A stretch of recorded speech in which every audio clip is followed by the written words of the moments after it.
ನಮಸ್ಕಾರ ವೀಕ್ಷಕರೇ, welcome to my channel. ನೀವಾದ್ರೆ ಫಸ್ಟ್ ಟೈಮ್ ನಮ್ಮ ಚಾನಲ್ ನೋಡ್ತಿದ್ರೆ ಕೆಳಗೆ ಕಾಣುವ ಸಬ್ಸ್ಕ್ರೈಬ್ ಕ್ಲಿಕ್ ಮಾಡಿ ಹಾಗೂ ಸಬ್ಸ್ಕ್ರೈಬ್ ಆಗಿ. ವೀಕ್ಷಕರಿಗೆ ಸದ್ಯಂತೂ ಎಲ್ಲ ಕಡೆ ಯುವ ಅಬ್ಬರ ಜೋರಾಗಿದೆ. ಇದೇ ಮೊದಲ ಬಾರಿಗೆ ಇಡೀ ಸಿನಿಮಾ ಈರುಳಿನಲ್ಲೇ ಚಿತ್ರೀಕರಣವಾಗಿರುವ ಖ್ಯಾತ ಯುವಗೆ ಸಲ್ಲುತ್ತಿದೆ. ಹೌದು, ರಿಯಲ್ ಸ್ಟಾರ್ ಉಪೇಂದ್ರ ಅವರು ಅತಿದೊಡ್ಡ ಸಾಧನೆಯನ್ನು ಯುವ ಸಿನಿಮಾ ಮೂಲಕ ಮಾಡಿದ್ದಾರೆ. ದಕ್ಷಿಣ ಭಾರತದ ಚಿತ್ರರಂಗದಲ್ಲೇ ನೈಟ್ ಫಾರ್ ಡೇ ಪ್ರಯೋಗ ಮಾಡಿರುವುದು ತೀರಾ ಅಪರೂಪ. ಆದರೆ ಅದನ್ನು ಯುವ ಸಿನಿಮಾದಲ್ಲಿ ಮಾಡಲಾಗಿದೆ. ಇಂತಹ ಪ್ರಯೋಗಕ್ಕೆ ಕಥೆಯೇ ಸ್ಫೂರ್ತಿ ಎಂದಿರುವ ನಟ ಉಪೇಂದ್ರ ಆ ಬಗ್ಗೆ ಮಾಹಿತಿ ಹಂಚಿಕೊಂಡಿದ್ದಾರೆ. ವೀಕ್ಷಕರೇ, ಉಪೇಂದ್ರ ನಿರ್ದೇಶನ ಮಾಡಿ ನಟನೆ ಮಾಡಿರುವ ಯುವ ಚಿತ್ರದ ವಿಶೇಷತೆಗಳಲ್ಲಿ ಆಧುನಿಕ ತಂತ್ರಜ್ಞಾನ ಕೂಡ ಬಳಕೆ ಕೂಡ ಒಂದಾಗಿದೆ. ಜೊತೆಗೆ ಇದರ ಇಡೀ ಚಿತ್ರೀಕರಣವನ್ನು ಕತ್ತಲಲ್ಲಿಯೇ ಮಾಡಿರುವುದು ಮತ್ತೊಂದು ವಿಶೇಷ. ಸಾಮಾನ್ಯವಾಗಿ ಈರುಳಿನ ದೃಶ್ಯಗಳನ್ನು ಈರುಳಿನಲ್ಲೇ ಚಿತ್ರೀಕರಣ ಮಾಡಲಾಗುತ್ತಿದೆ ಅಥವಾ ಹಗಲಿನಲ್ಲಿ ಚಿತ್ರೀಕರಣ ಮಾಡಿ ನೈಟ್ ಎಫೆಕ್ಟ್ ನೀಡಲಾಗುತ್ತಿದೆ.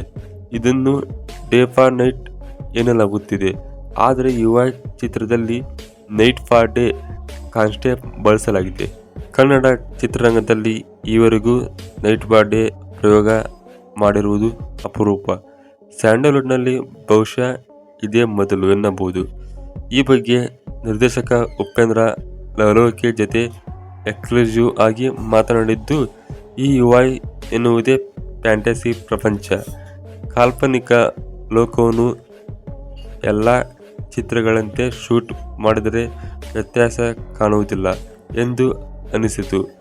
ಕಲ್ಪನೆ ಮತ್ತು ವಾಸ್ತವಕ್ಕೆ ವ್ಯತ್ಯಾಸ ಸಿಗಬೇಕು ಎನ್ನುವ ಕಾರಣಕ್ಕೆ ನೈಟ್ ಫಾರ್ ಡೇ ಕಾನ್ಸೆಪ್ಟ್ನಲ್ಲಿ ಶೂಟ್ ಮಾಡಿದ್ದೇವೆ. ಇಂತಹ ಪ್ರಯೋಗಕ್ಕೆ ಕಥೆಯೇ ಸ್ಫೂರ್ತಿ. ಇದರ ಕಥೆಯೇ ವಿಶೇಷ ಆಗುವುದಕ್ಕೆ ಇಂತಹ ಪ್ರಯೋಗ ಮಾಡುವ ಮನಸ್ಸಾಯಿತು ಎಂದಿದ್ದಾರೆ. ಯುವ ಚಿತ್ರಕ್ಕೆ ಎಚ್.ಸಿ. ವೇಣು ಛಾಯಾಗ್ರಹಣ ಮಾಡಿದ್ದಾರೆ.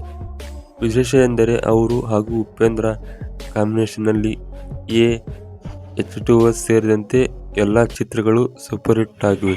ಈಗ ಯುವ ಚಿತ್ರದಲ್ಲೂ ಉಪೇಂದ್ರ ನಿರ್ದೇಶನಕ್ಕೆ ವೇಣು ಕಣ್ಣಾಗಿರುವುದು ಕುತೂಹಲ ಮೂಡಿಸಿದೆ.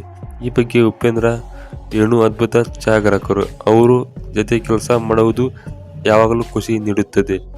ಹಲವು ವರ್ಷಗಳ ಅನುಭವ ಇರುವ ಮತ್ತು ಅನೇಕ ಸಿನಿಮಾಗಳಲ್ಲಿ ಕೆಲಸ ಮಾಡಿರುವ ಕ್ಯಾಮರಾಮನ್ ವೇಣು ಈ ಚಿತ್ರದಲ್ಲೂ ಅದ್ಭುತವಾದ ಛಾಯಾಗ್ರಹಣ ಮಾಡಿದ್ದಾರೆ ಎಂದು ಹೇಳಿದ್ದಾರೆ. ವೀಕ್ಷಕರು, ಇವತ್ತಿನ ಯುವ ಚಿತ್ರದ ಬಗ್ಗೆ ಆಗಿತ್ತು.